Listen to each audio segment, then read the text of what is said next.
retour dans l'Africa Newsroom. Nous sommes toujours en compagnie de Jean-Jacques Arthur Malou, journaliste, Daouda Attal, notre éditorialiste, et Jean-Marie Talley, directeur général fiduciaire Fiscofin, responsable du pôle économique du club Efficience, vient de nous rejoindre sur ce plateau. Bonsoir, merci d'être là.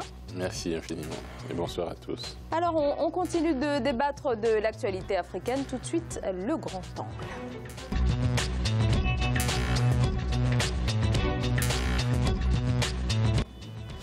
Gros plan sur l'agriculture en République du Congo, où malgré un potentiel agricole important et d'une main-d'œuvre jeune et abondante, le secteur peine à se développer. Le pays importe chaque année 70% de ses besoins en denrées alimentaires, faute d'une production toujours insuffisante. Et c'est là qu'intervient justement la société Les Doigts Verts du Congo. Reportage d'Eva Panzo.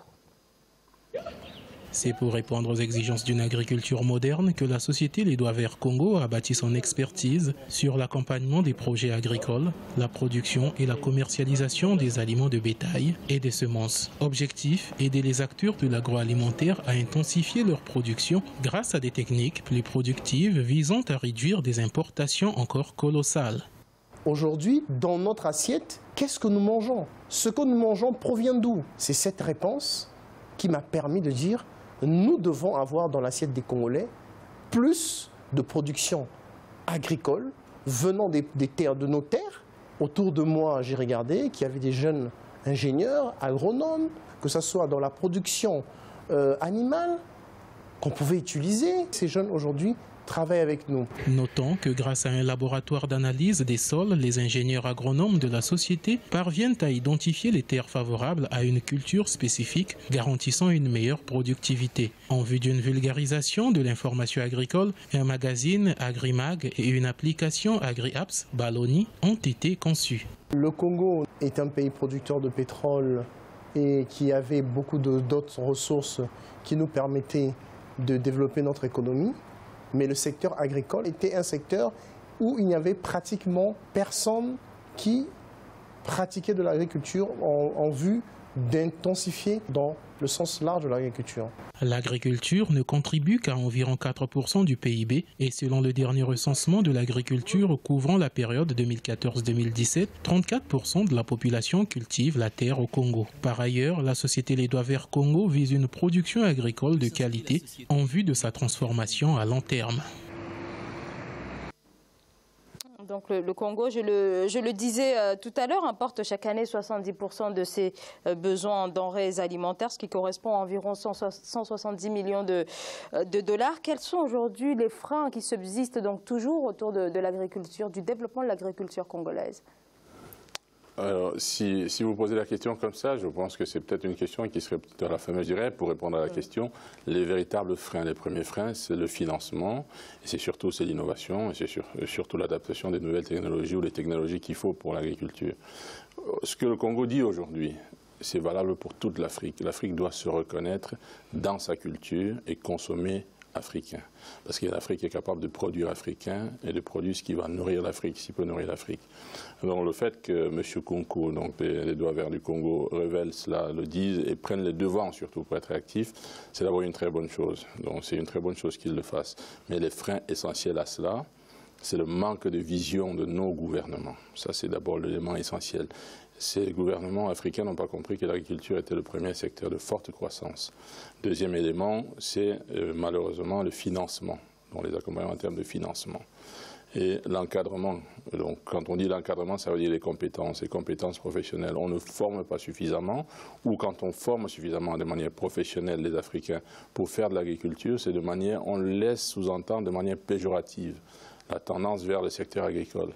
Or, il y a des pays comme le Congo en train de mettre le doigt là-dessus, des pays aussi comme le Cameroun dans des secteurs bien précis, où quand on entend la démarche vers le développement d'un secteur agricole, il faut développer des filières Ce n'est pas simplement de faire des coups de vent et passer, non, c'est de développer des filières avec une structuration de la formation professionnalisante jusqu'à la transformation du produit fini. Parce qu'aujourd'hui, on a les pays africains, vous avez Carrefour se développe de plus en plus éparpillé partout en Afrique, pour ne citer que cet exemple-là, mais il y en a plein d'autres. Il y a des Africains qui créent des supermarchés un peu partout. Il faudrait que dans ces supermarchés, qu'on trouve des produits made in Africa.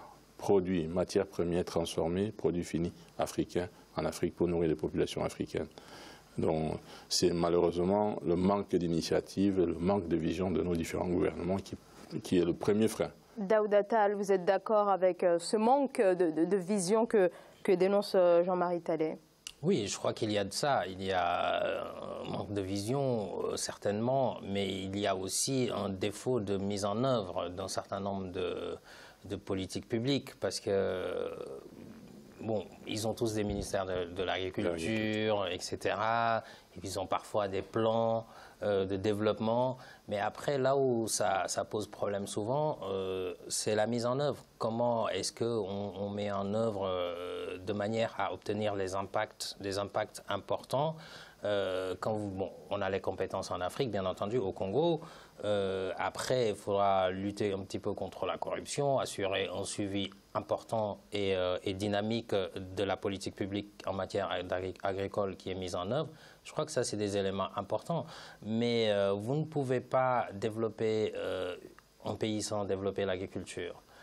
Ça, c'est une évidence. Vous l'avez rappelé, c'est un faible taux dans le PIB, l'agriculture au Congo. Seulement 4%. 4%. C'est très peu. Je pense que c'est impossible de faire quelque chose d'efficace avec ça. Et pour un secteur qui est de forte croissance, qui est le principal secteur de forte croissance aujourd'hui, dont l'Afrique a besoin. Exactement, et d'autant plus que, vous savez, quand vous ne développez pas, on parle d'agro-industrie, il faut mettre là-dedans l'industrie, l'élevage également, puisque c'est important, c'est lié.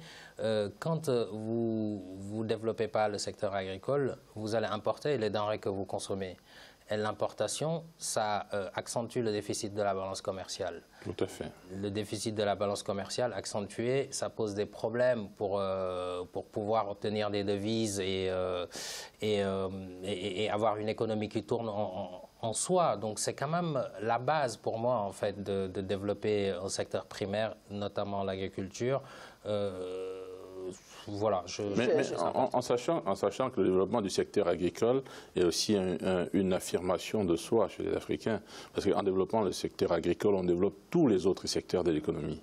Donc à partir de ce moment-là, que chacun se reconnaisse dans ces différents secteurs et dans ces développements et que se réapproprie un certain nombre de valeurs que l'Afrique regorge. Jean-Jacques Arthur Malou, c'est finalement un échec pour le programme 2016-2020. Là, on est presque à mi-parcours. En tout cas, un programme qui était censé lancer ce secteur, mais finalement, il y a eu peu d'avancées. Absolument. Je dirais que c'est imputable à la malédiction du pétrole.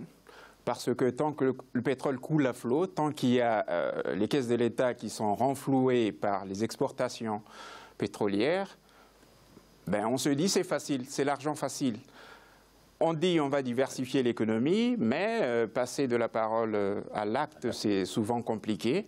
Et donc, jusqu'au jour où les cours s'effondrent, on se rend compte que brusquement, il faut diversifier l'économie. Et en diversifiant l'économie, il faut commencer par l'agriculture, le secteur primaire.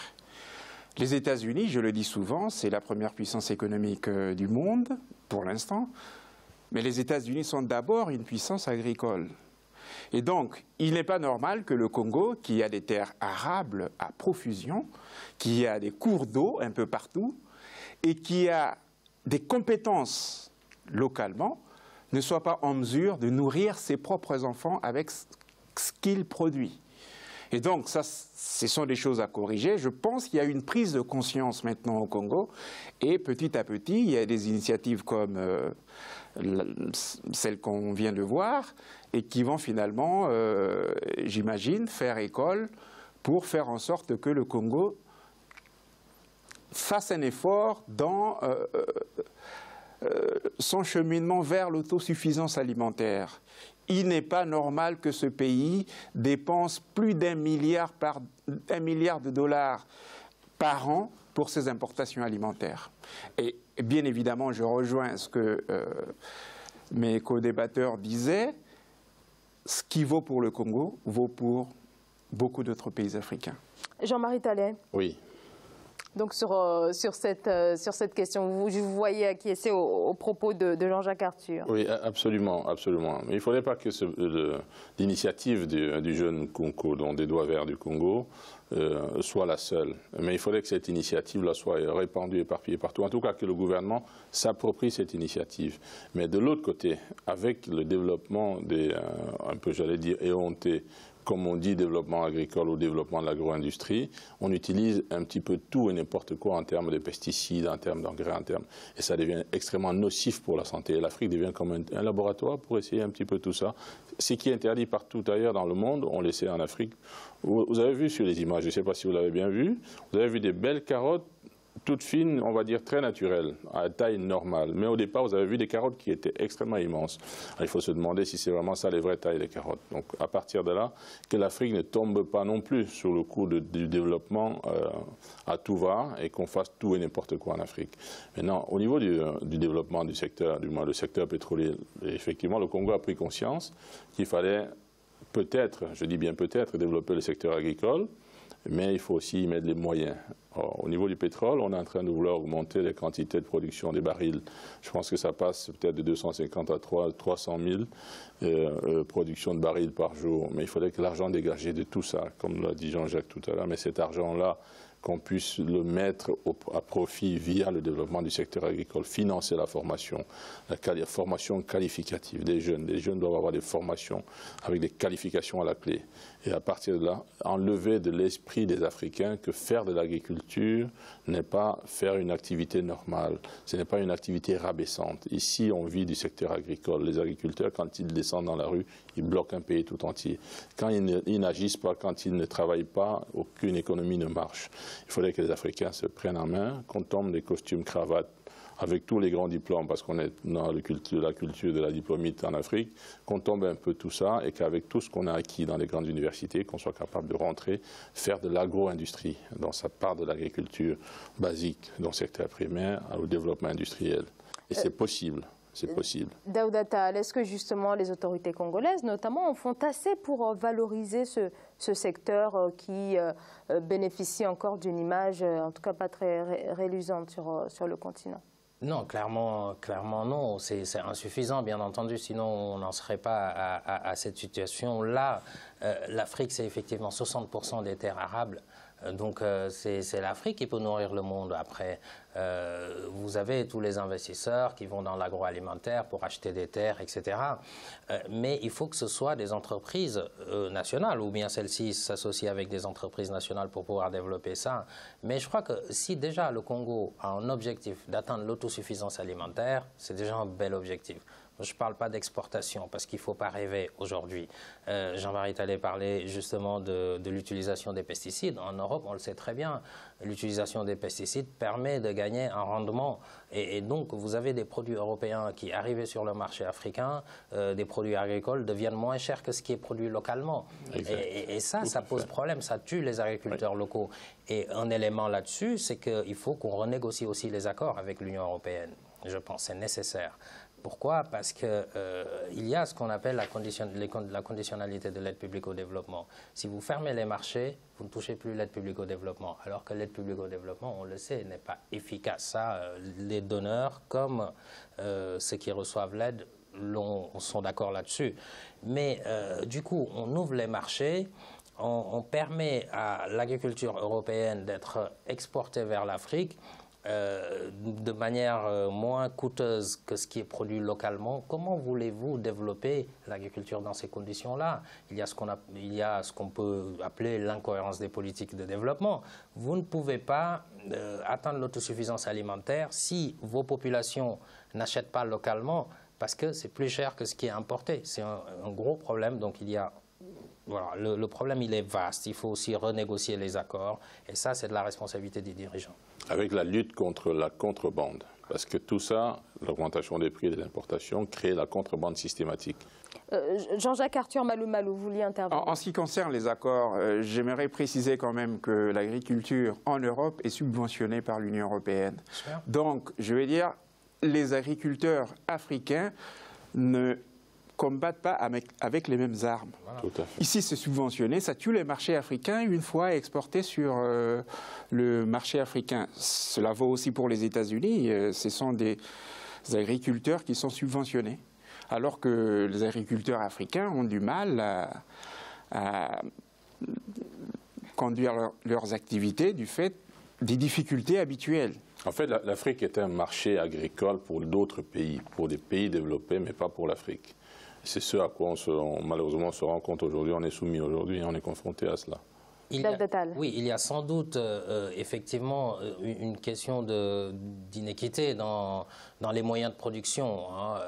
Bon, la subvention, je suis totalement d'accord, c'est pour ça que les produits deviennent moins chers aussi là-bas, Européens arrivés sur place.